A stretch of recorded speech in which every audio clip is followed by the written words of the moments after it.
સુરતમાં સોરઠિયા વાણંદ ચૌહાણ પરિવારનો અનોખો જ યજ્ઞ યોજાયો હતો, જેમાં આરાધના સાથે સેવાભાવના દર્શન થયા હતા. સુરત શહેરમાં ચૌહાણ પરિવાર દ્વારા છેલ્લા 12 વર્ષથી ચૈત્ર આઠમના દિવસે લીંબચ માતાનો યજ્ઞ યોજાય છે. આજના દિવસે મોટી સંખ્યામાં તમામ ચૌહાણ બંધુઓ પોતાનો વ્યવસાય બંધ રાખી માતાના યજ્ઞમાં જોડાય છે. દર વર્ષે યજ્ઞમાં આરાધના સાથે સેવા કાર્ય પણ કરવામાં આવે છે. હાલ ઉનાળાની સિઝન ચાલી રહી છે, જેમાં પશુ પક્ષી માટે પીવાના પાણીને લઈ ખૂબ તકલીફ પડે છે.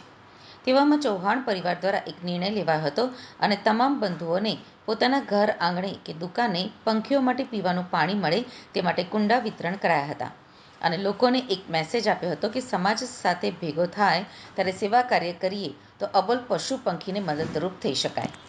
તમારું નામ? કેતનભાઈ ઉકાભાઈ ચૌહાણ, બરુલા ગીર. અમે ચૈત્રી આઈટમનો હર વર્ષે આયોજન કરીએ છીએ, માતાજીનો લીંબચ ભવાનીનો.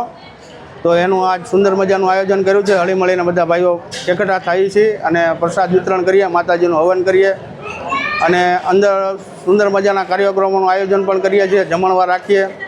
આજે ચોપડા વિતરણનું કાર્ય હતું. પક્ષીઓને જ્યાં તડકામાં તકલીફ પડે છે એ પાણીના કુંડાનું વિતરણ કરીએ અને ધાર્મિક પુસ્તકોનું વિતરણ કરીએ, જેના હિસાબે બાળકોને સુસંસ્કારો મળે. એવા બધા સુંદર મજાના આયોજન કરીએ. અમે આજે વડીલોના સન્માનનું પણ કાર્યક્રમ આયોજન કર્યું હતું. શાલ ઓઢાડી અને બધા વડીલોનું સન્માન કર્યું.